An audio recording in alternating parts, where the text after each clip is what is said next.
Hey guys, so today we're reviewing Son of Batman, and it was pretty good. It was actually good.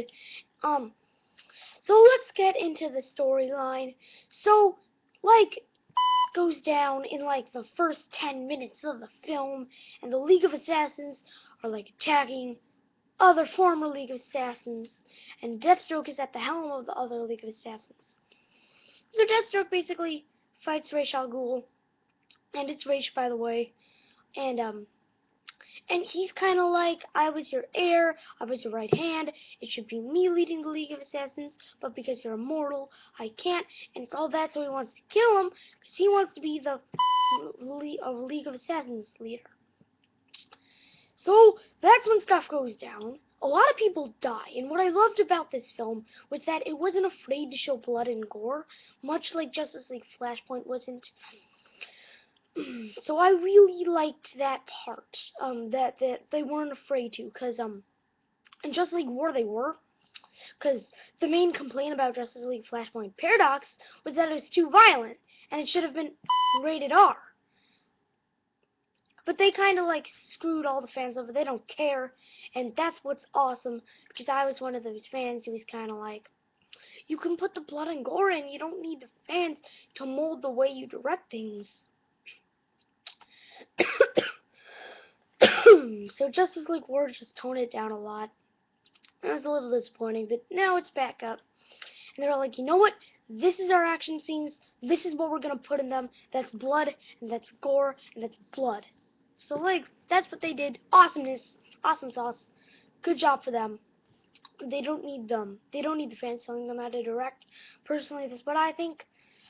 But another thing that was really cool about it is, so, basically, in that fight, Deathstroke, something happens, somebody dies, and you kind of think he's not going to die, but then he dies, and you're kind of like, why?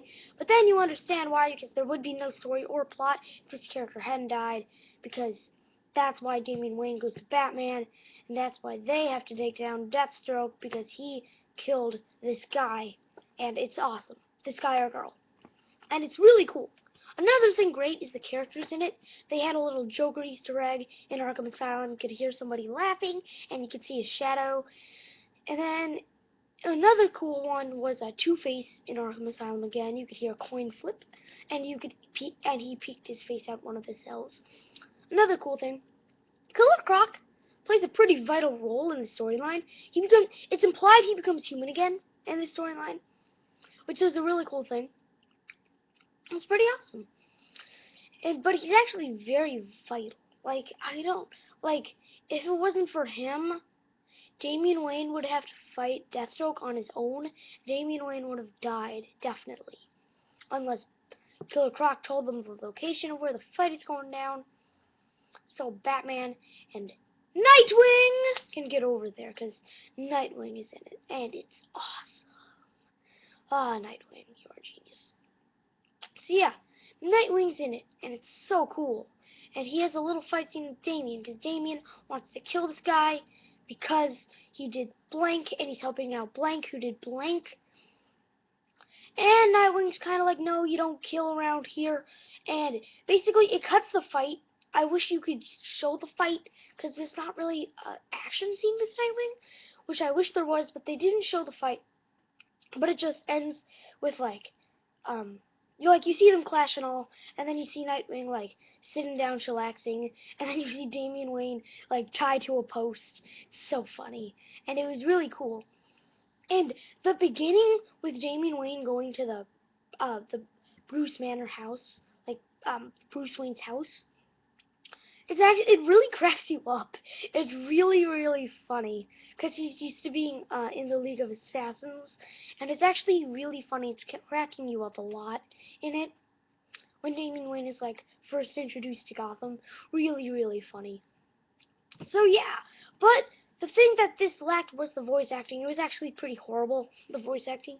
I have to say, The Dark Knight Returns Part 1 and 2 voice acting, fantastic. Batman Under the Red Hood, unrealistically good, honestly. But then this one, nah, it was okay. I understand that Damian Wayne's voice acting had to be purposely, like, not emotional because he was raised by the League of Assassins. Same goes for Batman, same goes for Talia, same goes for Deathstroke. Well, actually, now that I think about it, the voice acting had to be like that because realistically, they were all, almost every single character was trained by the League of Assassins or an emotionless character or characters. So that's why you don't get good voice acting out of it too much.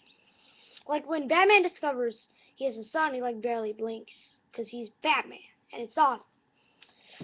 So that doesn't really count against it. Just the problem was the storyline wasn't as good as I would thought it to be. It was really simple. Somebody kills somebody, you gotta take revenge on that person by killing that person, but you can't kill that person because that's bad.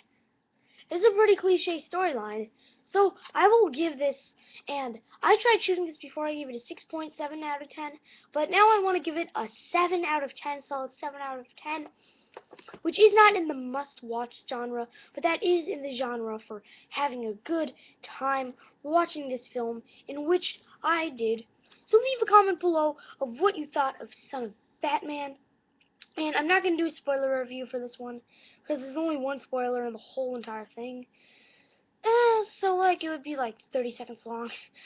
So leave a comment below what you thought of Son of Batman. What do you think this review is thorough? And what movie slash game slash TV show slash trailer do you want me to review next? Upcoming today on Friday, on Good Friday, we're going to do some Happy Wheels stuff. And we're also going to be doing Constable movie news with just me.